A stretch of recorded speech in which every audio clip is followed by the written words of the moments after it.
ओम श्री गणेशाय नमः। श्री सरस्वत्यै नमः। श्री गुरु चरण कमलेभ्यो नमः। आप सभी को ज्येष्ठ शुक्ल पक्ष एकादशी की हार्दिक शुभकामनाएं। युधिष्ठिर ने भगवान श्री जनार्दन से कहा कि हे प्रभु, अपरा का सारा महात्म्य मैंने सुन लिया, अब ज्येष्ठ के शुक्ल पक्ष में जो एकादशी हो उसका वर्णन कीजिए। भगवान श्री कृष्ण ने कहा कि हे राजन, इसका वर्णन परम धर्मात्मा सत्यवती नंदन वेद व्यास जी करेंगे, क्योंकि ये संपूर्ण शास्त्रों के तत्वज्ञ और वेद वेदांगों के पारंगत विद्वान हैं।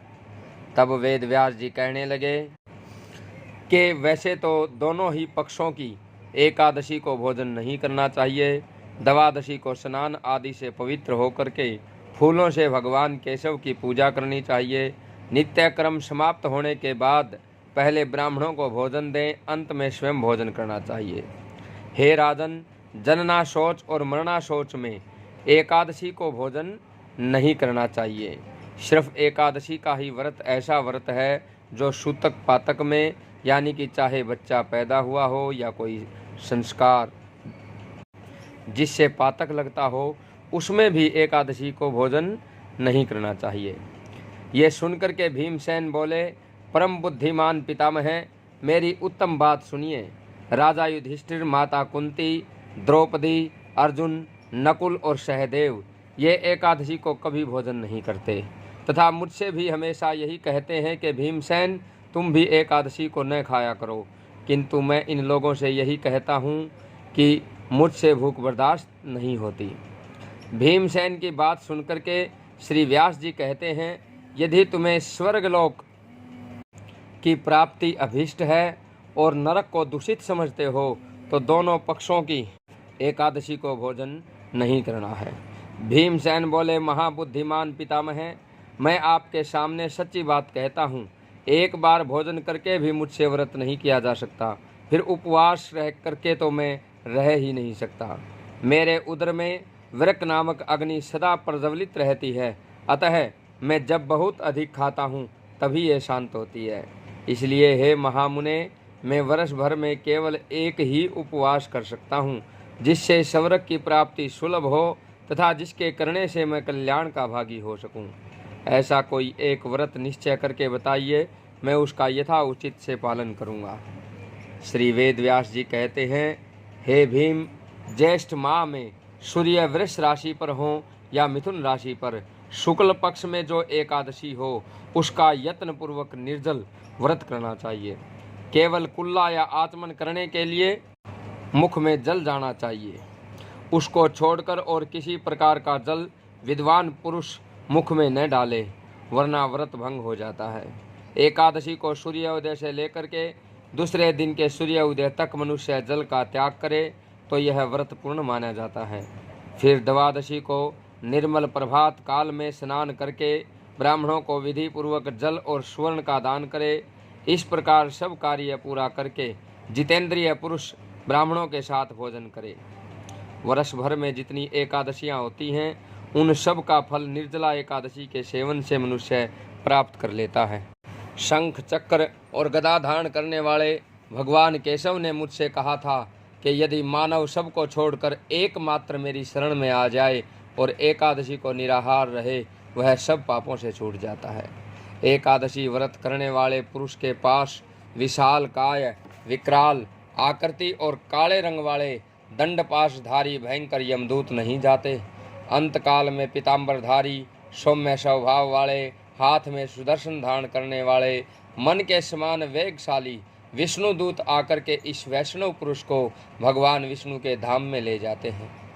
अतः निर्जला एकादशी को पूर्ण यत्न करके उपवास करना चाहिए। तुम भी सब पापों की शांति के लिए यत्न के साथ उपवास और श्रीहरि का पूजन करो। स्त्री हो या पुरुष, यदि उसने मेरु पर्वत के बराबर भी महान पाप किया हो तो भी वह इस एकादशी के प्रभाव से भस्म हो जाता है। जो मनुष्य उस दिन जल के नियम का पालन करता है वह पुण्य का भागी होता है। उसे एक एक पहर में कोटि कोटि स्वर्ण मुद्रा दान करने का फल प्राप्त होता है। मनुष्य निर्जला एकादशी के दिन स्नान, दान, जप, होम आदि जो भी करता है वह सब अक्षय हो जाता है। यह भगवान श्री कृष्ण का कथन है। निर्जला एकादशी को विधि पूर्वक उत्तम रीति से उपवास करके मानव वैष्णव पद को प्राप्त करता है। जो मनुष्य एकादशी के दिन अन्न खाता है वह पाप का भागी है। इस लोक में वह चांडाल के समान है और मरने पर दुर्गति को प्राप्त होता है। एकादश्याम दिने योन्नम भुंक्ते पापम भुनक्ति सह इह लोके च चांडालो मृतः प्राप्नोति दुर्गतिम।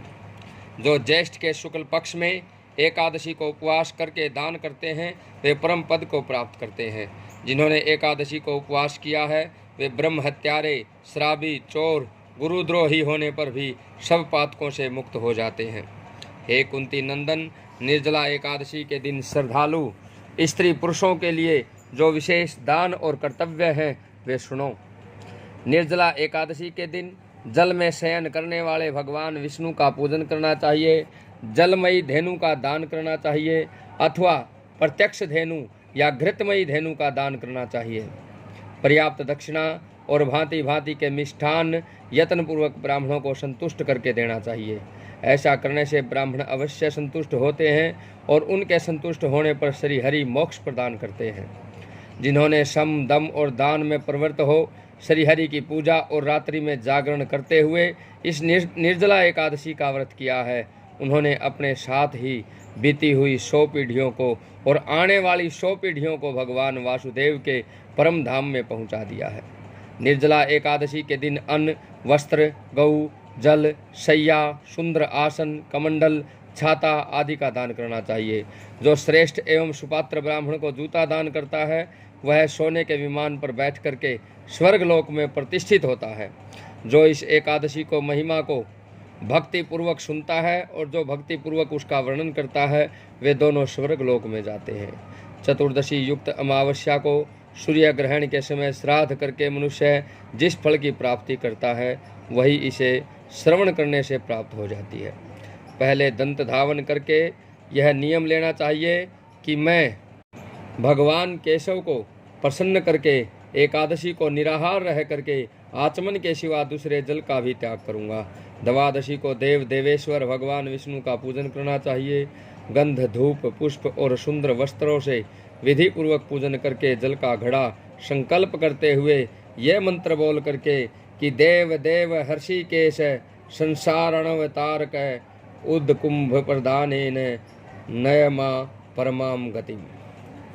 संसार सागर से तारने वाले देव देव हर्षिकेश, इस जल के घड़े का दान करने से आप मुझे परम गति की प्राप्ति कराइए। भीमसेन, ज्येष्ठ मास में शुक्ल पक्ष की जो शुभ एकादशी होती है उसका निर्जल व्रत करना चाहिए तथा उस दिन श्रेष्ठ ब्राह्मणों को शक्कर के साथ जल के घड़े का दान करना चाहिए। ऐसा करने से मनुष्य भगवान विष्णु के समीप पहुंचकर आनंद का अनुभव करता है। फिर द्वादशी को ब्राह्मण भोजन कराने के बाद स्वयं भोजन करे। जो इस प्रकार पूर्ण रूप से पाप नाशिनी एकादशी का व्रत करता है वह सब पापों से मुक्त होकर के अनामय पद को प्राप्त होता है।